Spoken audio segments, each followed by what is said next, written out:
আসসালামু আলাইকুম, সবাই কেমন আছেন? কুকিং অ্যান্ড হবিজ চ্যানেলে সবাইকে স্বাগতম। তো আজকে আরও একটি ভিডিও নিয়ে এসেছি। স্যুপ। আজকে স্যুপ রান্না করেছি। তো এখন প্রত্যেকটা ঘরে ঘরে জ্বর ঠান্ডা কম বেশি সবারই লেগে আছে। তো এই জ্বর ঠান্ডার জন্য স্যুপ একটি আদর্শ খাবার হিসেবে বিবেচিত হয়।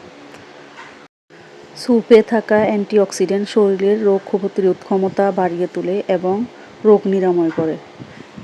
তো এই রোগ নিরাময়ের জন্য ঘরে থাকা উপকরণ দিয়ে স্যুপ তৈরি করা যায়। তো আজকে আমি ডিম দিয়ে স্যুপ তৈরি করেছি। আপনারা চাইলে চিকেন দিয়েও করতে পারেন। তো আমি অল্প সময়ে ডিম দিয়ে করে নিয়েছি। আর ডিম দিয়ে অল্প সময়ে ঝটপট তৈরি করে নেওয়া যায়। তো চলুন কীভাবে তৈরি করেছি দেখে নেওয়া যাক। প্রথমে আমি চুলায় একটি পাতিল বসিয়ে দিয়ে এর মধ্যে 1 চামচ পরিমাণ তেল দিয়ে দিয়েছি। এর মধ্যে আমি রসুন কুচি দিয়ে দিব। রসুন কুচি দিয়ে ভালো করে নেড়ে ছেড়ে একটু ভেজে নেব। তো এখানে তেলের পরিমাণটা কম হলেই ভালো হয়, বেশি দেওয়ার প্রয়োজন নেই। আমি একটা ডিমের জন্য 1 চামচ দিয়েছি। তো এখন আমি এটা নেড়ে ছেড়ে বাদামি কালার করে ভেজে নেব।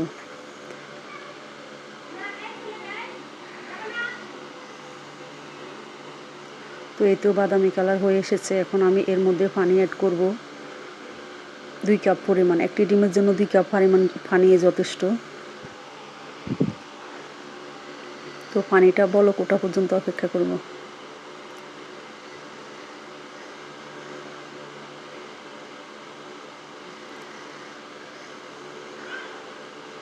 তো এই তো বলক উঠে এসেছে। আমি এখন চুলার আগুনটা কমিয়ে দিয়েছি। তো বলক উঠে আসলে এর মধ্যে আমি সামান্য পরিমাণ লবণ অ্যাড করব এবং আরও কিছুক্ষণ পানিটা জাল করে নেব। তো এভাবে কিছুক্ষণ জাল করে নেওয়ার পর আমি এর মধ্যে কর্নফ্লাওয়ার অ্যাড করব। তো আমি এখানে 1.5 চা চামচ পরিমাণ কর্নফ্লাওয়ার পানিতে গুলিয়ে তারপরে এখানে অ্যাড করে দিয়েছি। তো কর্নফ্লাওয়ার অ্যাড করার পর এরপর আরও কিছুক্ষণ জাল করার পর আমি এখন এর মধ্যে 2 চা চামচ টমেটো কেচাপ দিয়ে দিছি। আপনারা চাইলে এখানে ফ্রেশ টমেটোটাও দিতে পারেন। তো এটা শুরুতে দিতে হবে, ফ্রেশ টমেটোটা শুরুতেই দিতে হবে। তো টমেটো কেচাপ দেওয়ার পর আরও নেড়ে চেড়ে মিশিয়ে নেব।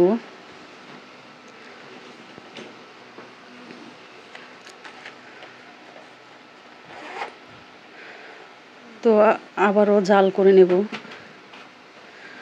জাল করে নেওয়ার পর এখন আমি একটি ডিম আগে থেকে এক কাপে ফেটে নিয়েছি। এখন চুলার আগুনটা কমিয়ে দিয়ে এর মধ্যে আমি আস্তে আস্তে ডিমটা দেবো আর নাড়তে থাকবো।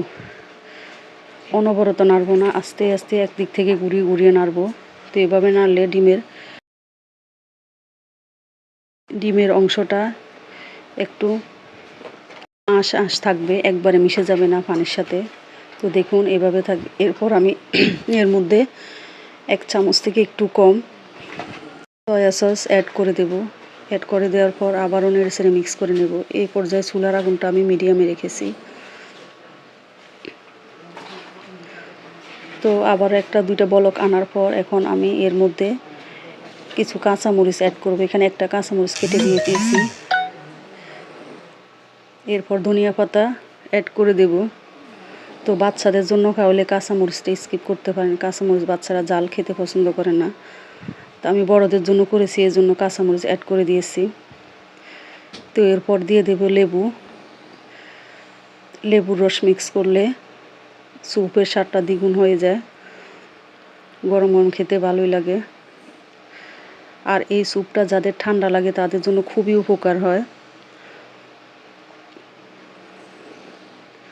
তো সব কিছু মেশানো হয়ে গেলে আমি এখন একটা বাটিতে নিয়ে নেব।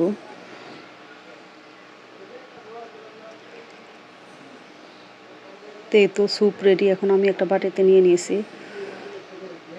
তো এভাবে স্যুপ রান্না করে যারা ঘরে অসুস্থ থাকে তাদেরকে খাওয়াতে পারেন এবং বাচ্চাদের জন্য এই স্যুপটা অনেক উপকারী এবং অনেক হেলদি। তো কেমন হলো আমার ভিডিওটা, স্যুপ রান্নাটা কেমন হলো অবশ্যই কমেন্ট করে জানাবেন। তো সবাই ভালো থাকবেন। আল্লাহ হাফেজ।